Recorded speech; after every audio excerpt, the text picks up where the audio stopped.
Story 1:06 a.m. to 11 p.m. Once, I worked at a rich people retirement home and helped with the holiday party for the residents.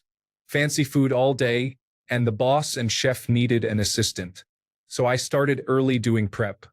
Around 11 p.m., we were in the middle of cleanup when the boss suddenly said, "Why didn't you say something? Go home." Story 2. 72 hours. We had an ice storm, and everything was shut down for days. Where you were is where you stayed, so people couldn't come in to switch shifts, and the residents still needed to eat. So we stayed and worked. Story 3. I worked 12-hour shifts for 19 days in a row. I had a 4-week holiday booked, so I figured if I completed a bunch of shifts, I could then enjoy my holiday, have a rest, and then return to normal shifts. Story 4. I did about 10 consecutive 16 to 18-hour days. I was working as a land surveyor in Prudhoe Bay, Alaska, and it was extremely exhausting. To make matters worse, it was during the summer, and the sun never even came close to dropping below the horizon. It was part of a 5-week hitch I was doing, and we typically would work 7 days of 12-hour shifts. The first 12-hour day I had after the long stretch, I came back to my dorm and crashed at around 6:30 p.m. I woke up at 10 p.m. and inadvertently thought it was 10 a.m. and I overslept my alarm. It wasn't until I was in my work truck driving down the road before I realized it was 10 p.m. and not 10 a.m. The 24-hour daylight can be very disorienting. I worked 2 summers as a surveyor while pursuing my bachelor's degree. I now work a 4-day, 10-hour schedule in an office environment. Story 5. 36 hours without sleep. Most consecutive days were 52, mostly 10 to 20-hour shifts. My previous job in neurosurgery offered $1,000 extra per shift on top of overtime for intensive care unit coverage. Fresh out of school, I was young and basically said 2 months later I would be here regardless. I would feel bad in 2 months if I did not do it, knowing I would be done. Currently, I do 13-hour shifts. I average about 60 to 70 hours a week. Call bumps it up to 100 to 110 hours in total, but a lot of that is sleeping if you are lucky. Story 6.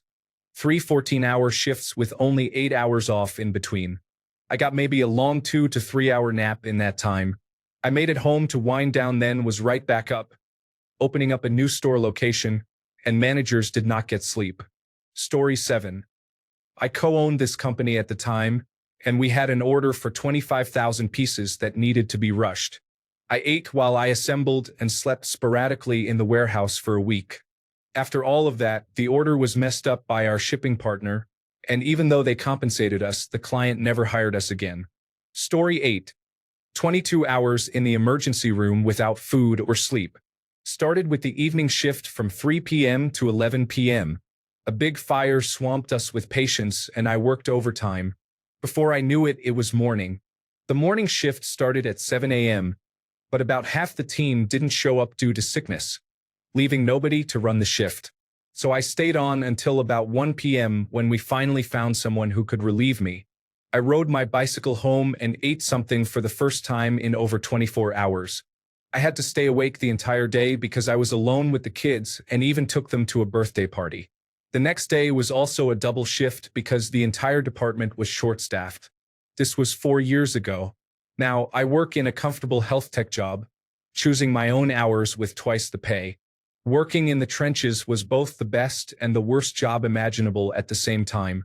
Story 9. 16 hours in which I did absolutely nothing but wait around for something to do. I even asked if I could help at other stations, grab a broom and sweep up, or just go home on call until work was available. Nope, just wait.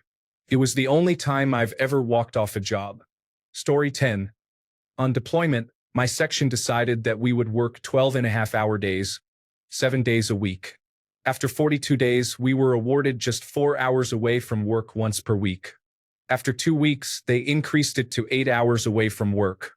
After 1 more week, we were given a full day off. That first day off for me was spent packing and moving a lot of my equipment for a school that started the next day, which was 2 weeks long, so it really wasn't a day off.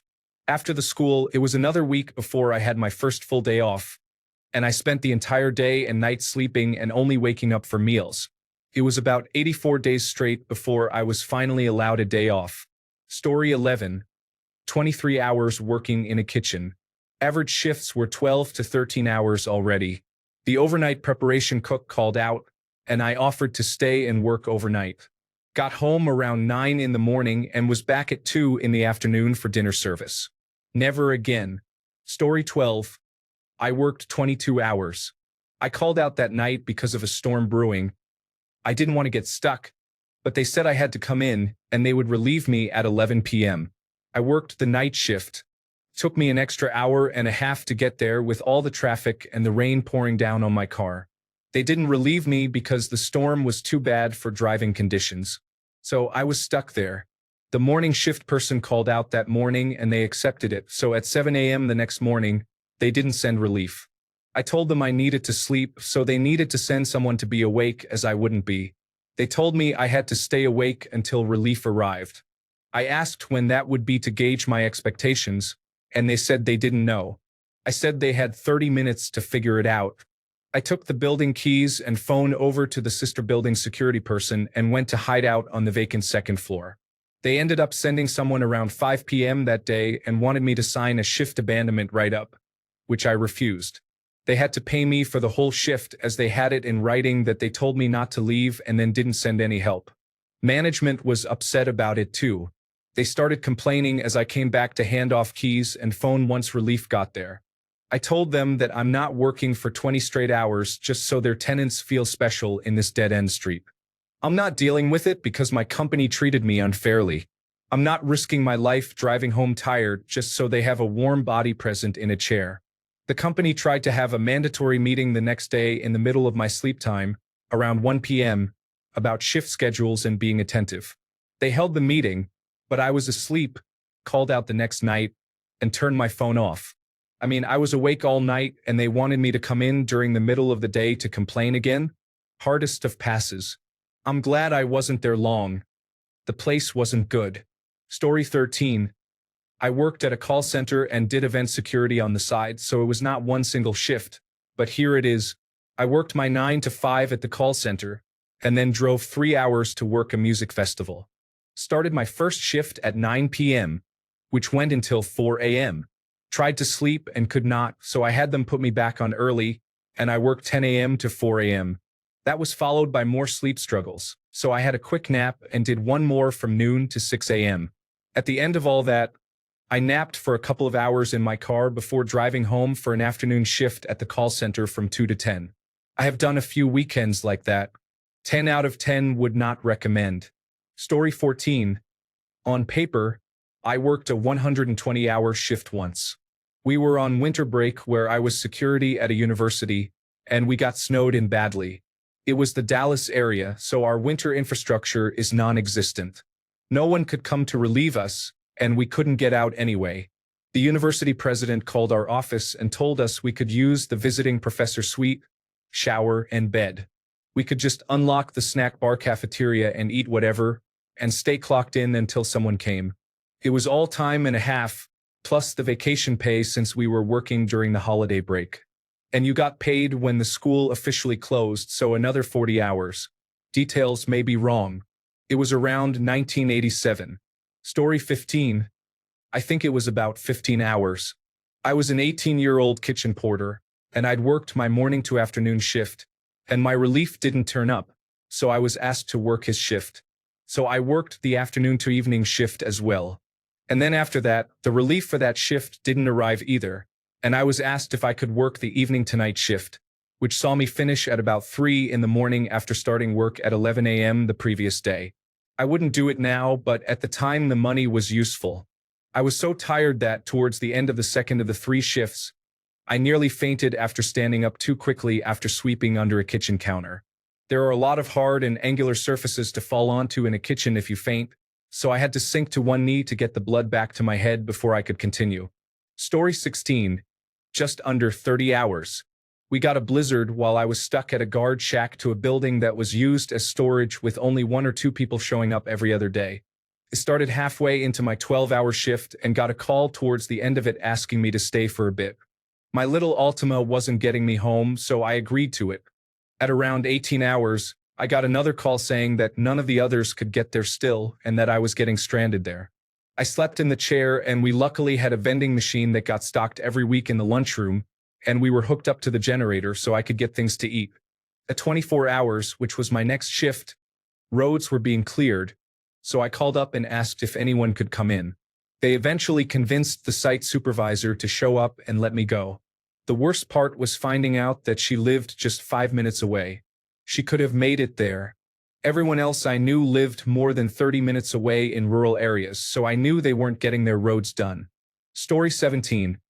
Worked 21 days in a row, while the new general manager went on an already planned trip for 10 days.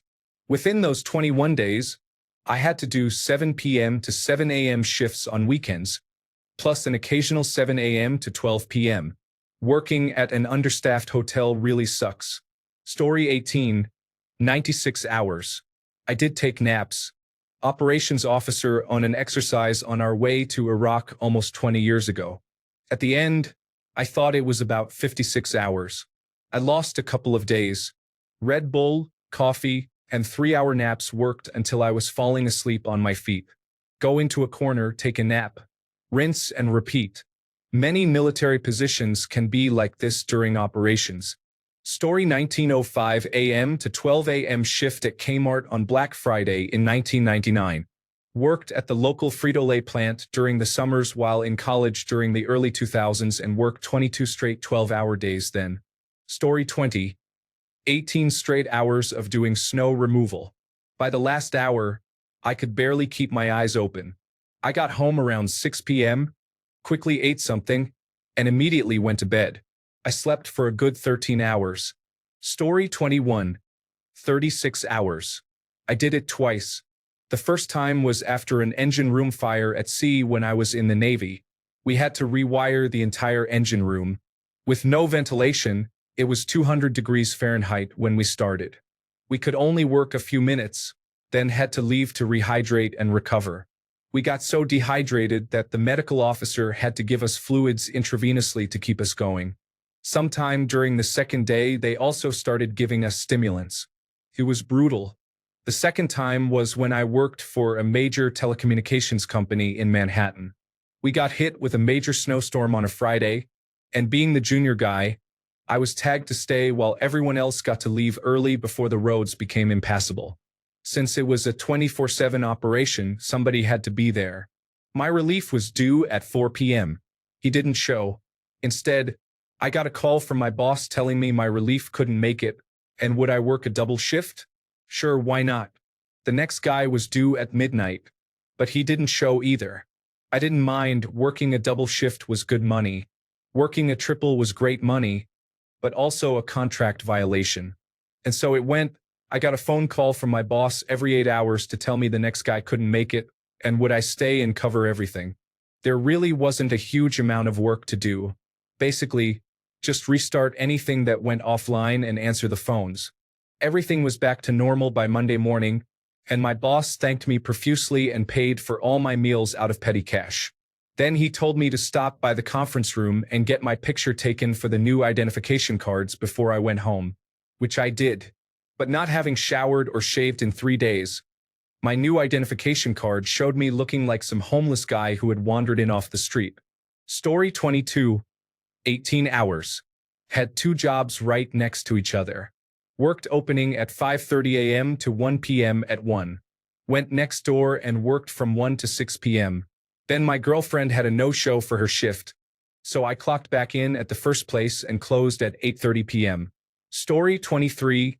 36 hours. Started the morning of Valentine's Day 2015.